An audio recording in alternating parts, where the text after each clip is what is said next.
नमस्कार। चलिए आज बात करते हैं उत्तर प्रदेश की। देखिए, ये सिर्फ एक राज्य नहीं है, बल्कि इसे भारत की आत्मा का एक बहुत जरूरी हिस्सा, एक विशाल सभ्यता का केंद्र भी कहा जा सकता है। तो चलिए अपनी बात की शुरुआत एक सवाल से करते हैं। सवाल ये है कि भूगोल यानी किसी जगह की जमीन वहां की सभ्यता को कैसे बनाती है। क्योंकि अगर हमें उत्तर प्रदेश की कहानी को समझना है ना, तो सबसे पहले इसकी जमीन को समझना होगा। कह सकते हैं कि इस कहानी का जो मेन कैरेक्टर है वो यहाँ की धरती ही है। तो उस सवाल का जवाब ढूंढने के लिए सबसे पहले ये समझते हैं कि ये प्रदेश कितना बड़ा है और यहाँ का कामकाज कैसे चलता है। तो मैप पर देखें तो उत्तर प्रदेश भारत के उत्तरी हिस्से में है और इसकी सरहद लगती है नेपाल से। अब इससे होता यह है कि ये एक अंतर्राष्ट्रीय सीमा वाला राज्य बन जाता है, जो अपने आप में काफी अहमियत रखता है। 75, जी हाँ, 75 जिले हैं उत्तर प्रदेश में। अब ये नंबर ही अपने आप में बताता है कि यह राज्य कितना विशाल और पेचीदा है। और इन सभी 75 जिलों का एडमिनिस्ट्रेशन चलता है लखनऊ से, जो इस प्रदेश की राजधानी है। तो चलिए अब इस जमीन को थोड़ा और करीब से देखते हैं। असल में उत्तर प्रदेश की जो असली पहचान है ना, वो 3 अलग-अलग तरह के कुदरती इलाकों से मिलकर बनी है। अच्छा, ये टेबल देखिए। ये राज्य के 3 अलग-अलग चेहरे दिखाती है। एक तरफ है उत्तर का जंगली इलाका, जिसे भाबर और तराई कहते हैं। बीच में है गंगा का बेहद उपजाऊ मैदान, और फिर दक्षिण में है सूखा और चट्टानी पठार। जरा सोचिए, ये तीनों एक ही राज्य का हिस्सा हैं, पर एक दूसरे से कितने अलग हैं। तो शुरुआत करते हैं सबसे उत्तरी इलाके से, भाबर और तराई। ये इलाका हिमालय के ठीक नीचे बसा है। यहाँ की हवा में नमी है, जंगल बहुत घने हैं और इन्हीं जंगलों में हाथी, बाघ जैसे जंगली जानवर रहते हैं। और हाँ, प्रदेश का जो इकलौता नेशनल पार्क है, दुधवा नेशनल पार्क, वो भी यहीं है।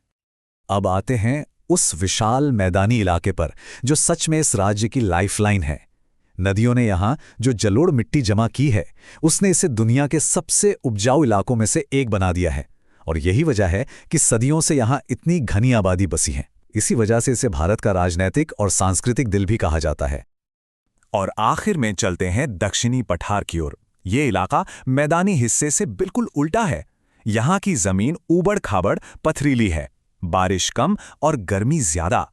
इसलिए यहाँ आपको कांटेदार झाड़ियां और बबूल जैसे पेड़ ही ज्यादा दिखेंगे। कह सकते हैं कि ये एक मुश्किल लेकिन अपनी एक अलग पहचान वाला इलाका है। तो ये तो हो गई 3 अलग-अलग जमीनें।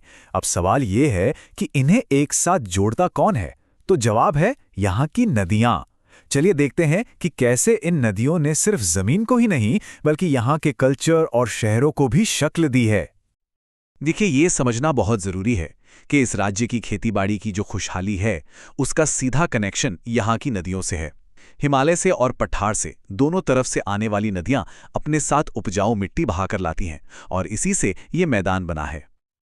और हाँ, जहां नदियां मिलती हैं, वहां संस्कृति का जन्म होता है। नदियों के इस मिलन को संगम कहते हैं। इलाहाबाद, जिसे अब प्रयागराज कहते हैं, वहां गंगा और यमुना का संगम तो दुनिया भर में मशहूर है। और यहीं पर लगता है विश्व प्रसिद्ध कुंभ का मेला। तो नदियां तो सदियों से इस प्रदेश को जोड़ती आ रही हैं।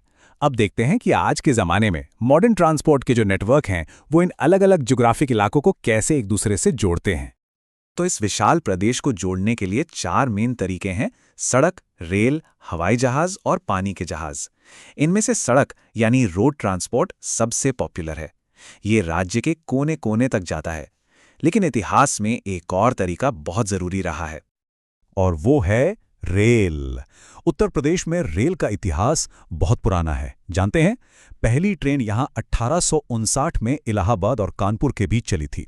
और आपको ये जानकर हैरानी होगी कि आज पूरे भारत में सबसे लंबा रेल नेटवर्क उत्तर प्रदेश में ही है। अब बात करते हैं झांसी की। इसकी लोकेशन की अहमियत एकदम अलग है। ये वो सेंटर पॉइंट है, वो चौराहा है, जहां भारत को उत्तर से दक्षिण और पूरब से पश्चिम जोड़ने वाले बड़े-बड़े हाईवे आकर मिलते हैं।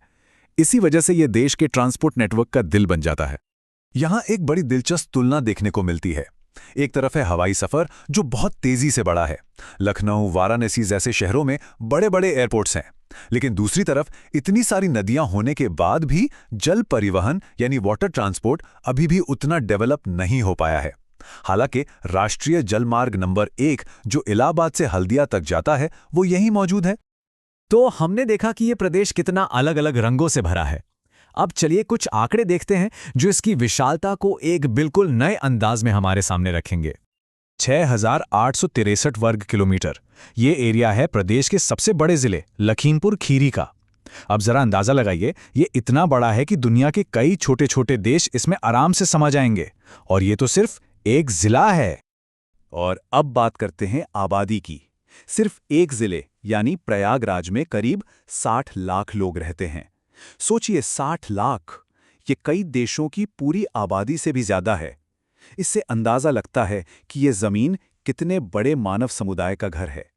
तो चलिए अपनी इस पड़ताल को हम इसी सवाल के साथ खत्म करते हैं। भाभर के घने जंगलों से लेकर गंगा के लहलहाते उपजाऊ मैदानों और बुंदेलखंड के पठारों तक, इनमें से कौन सा नज़ारा उत्तर प्रदेश की असली कहानी कहता है? शायद इसका जवाब यह है कि कोई एक नहीं, बल्कि ये सभी मिलकर ही इस महान भूमि की पूरी तस्वीर बनाते हैं।